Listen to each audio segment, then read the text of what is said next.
क्या तुम इस बचे हुए 7 महीनों में अपना 100% देने के लिए तैयार हो या नहीं, या फिर 14-15 घंटे पढ़ने को तैयार हो या नहीं? अगर नहीं हो तो अभी ही तुम इस वीडियो को छोड़ सकते हो। और वीडियो को क्या, तुम नीट की प्रिपरेशन करना छोड़ दो, वो मेडिकल कॉलेज जाने का सपना देखना छोड़ दो, और वो डॉक्टर बनने की बात ही बहुत दूर की है।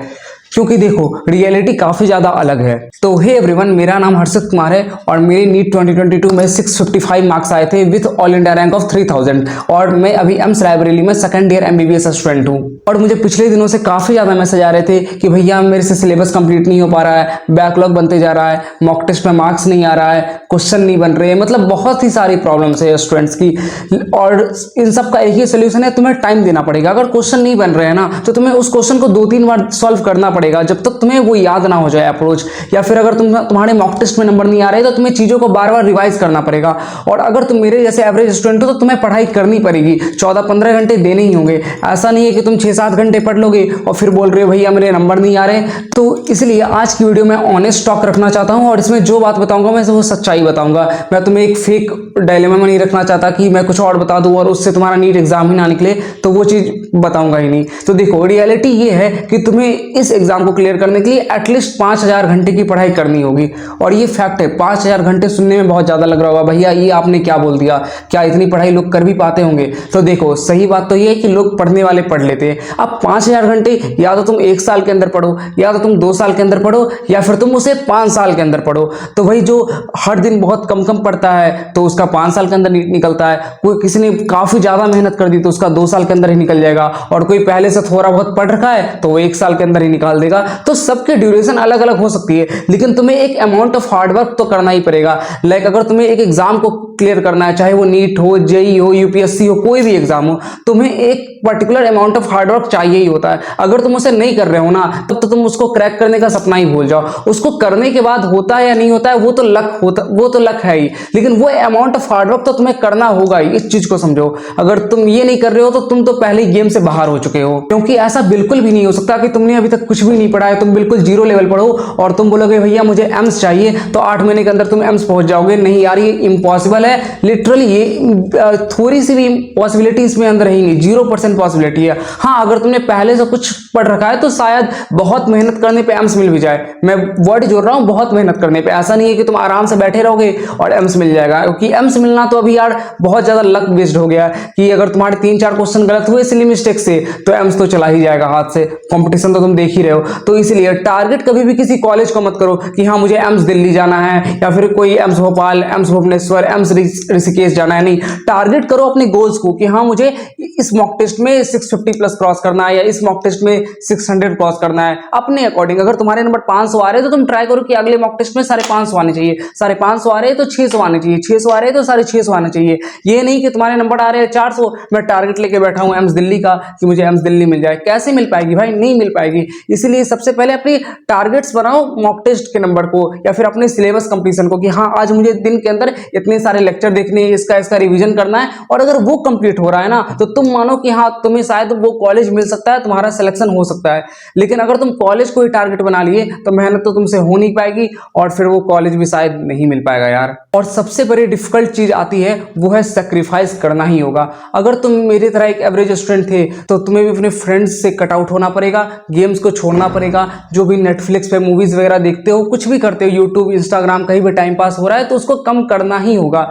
ऐसे किसी टॉपर की बात पे मत आ जाना जिसने बोल दिया कि मैं नेटफ्लिक्स देखकर ऑल इंडिया रैंक 1 ले आया। हाँ, मैं मानता हूं उसकी बात कि हाँ उसने नेटफ्लिक्स देखा होगा, लेकिन तुम उस बंदे की बैकग्राउंड रियलिटी नहीं जानते हो सकता है कि वो बंदा स्टार्टिंग से ही पढ़ने में बहुत अच्छा था, उसकी एकेडमिक्स पहले ही बहुत अच्छी थी, मतलब वो 9th-10th क्लास से ही नीट की प्रिपरेशन कर रहा था, तो मे बी उसने पहले ही सब कुछ पढ़ रखा हो। लेकिन you are a very different student. तुम ऐसे स्टूडेंट हो जिसने 10th तक बिल्कुल नॉर्मल पढ़ाई करी थी या वो भी नहीं कर रखी है, तो तुम्हें अमाउंट ऑफ हार्डवर्क बहुत ज्यादा चाहिए होगा। तुम वही सेम तरीकों को अपना कर उसकी तरह टॉप नहीं कर सकते, समझो। इसीलिए मैं बोलता हूं कि किसी भी टॉपर की बात को या मेरी बात को पूरी तरह से फॉलो मत करो, मेरी बात को समझो और जो तुम्हारे लायक है उस चीज को अपने स्टडी में अप्लाई करने की कोशिश करो। ये नहीं कि जो उसने बोल दिया आंख बंद करके विश्वास कर रहे हैं, नहीं, अब खुद को सोचो, एनालाइज करो और उसको अप्लाई करना तब। और जिस टाइम हम प्रिपेयर कर रहे होते हैं उस टाइम हमें काफी ज्यादा अकेला फील होता है कि हमारे मार्क्स कमा रहे होते हैं, हम मेहनत भी कर रहे होते हैं, मतलब हमें रिजल्ट दिखाई नहीं देता।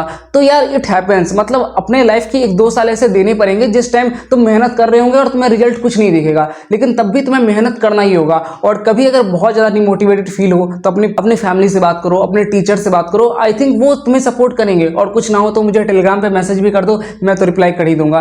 तो पर अपने आप को मोटिवेटेड रखो थोड़ा सा, मतलब कोई भी लो फील मत होने देना खुद को कि यार अब तो नहीं हो पाएगा, अब तो बहुत ही कम टाइम बचा है, इस तरह की चीजें मत लाओ। जो भी बचा है, जितना भी टाइम बचा है, जितना हो सकता है उतना करने की कोशिश करो। अगर मैं तुमसे अभी बोल दूं कि अभी 8 महीने में नीट नहीं निकलेगा तो तुम क्या पढ़ना छोड़ दोगे? सीरियसली बताओ, क्या पढ़ना छोड़ दोगे? वीडियो पॉज करो और सोचो इसका आंसर। नहीं छोड़ोगे यार, तुम बोलोगे नहीं भैया कुछ ना कुछ तो पढ़ ही लूंगा ना, क्या पता 400-500 नंबर आ जाए। तो वही एग्जैक्ट बात मैं बोलना चाह रहा हूं कि कभी भी ऐसा कोई पॉइंट नहीं आता कि हाँ इसके बाद तुम नीट नहीं निकाल सकते। तो एक लाइन है ना, जब जागो तभी सवेरा। तो वही जब तुम्हें याद आता है तुम उस टाइम पढ़ना तो स्टार्ट करो, रादर देन आस्किंग क्वेश्चन कि नीट निकलेगा कि नहीं, 650 प्लस आएंगे कि नहीं, एम्स मिलेगा कि नहीं। ये सब क्वेश्चन पूछने से अच्छा है तुम उस पर काम करना स्टार्ट करो, पढ़ना स्टार्ट करो।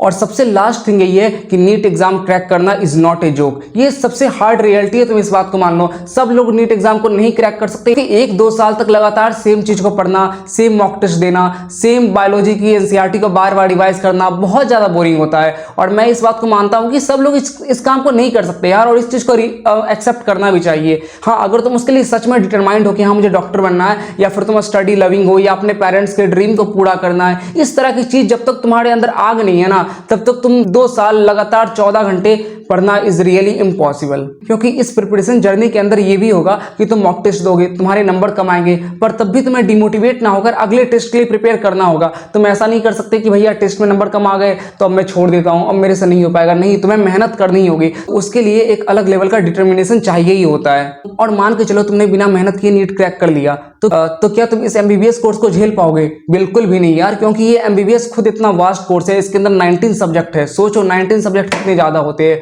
और उसके साथ भी बहुत सारी चीजें, कॉलेज लाइफ होती है, थोड़ी सी एग्जाम होते हैं, वाइवा होते हैं, सीनियर जूनियर, बहुत सारी चीजें, मतलब तुम्हें सब चीज का बैलेंस लेके चलना पड़ेगा। अभी तक क्या है नीट में, तुम्हें क्या है, बस एकेडमिक्स ही तो देखनी है ना, बस पढ़ाई करनी है, वो भी 3 सब्जेक्ट की पढ़ाई है। लेकिन एमबीबीएस में आने का चीजें बहुत ज्यादा बदल जाएगी, क्योंकि मैं काफी सारे स्टूडेंट्स को देखता हूं जिन्होंने नीट तो क्रैक कर दिया, एम्स भी आ गए, लेकिन यहाँ पे आके वो फेल होते जा रहे।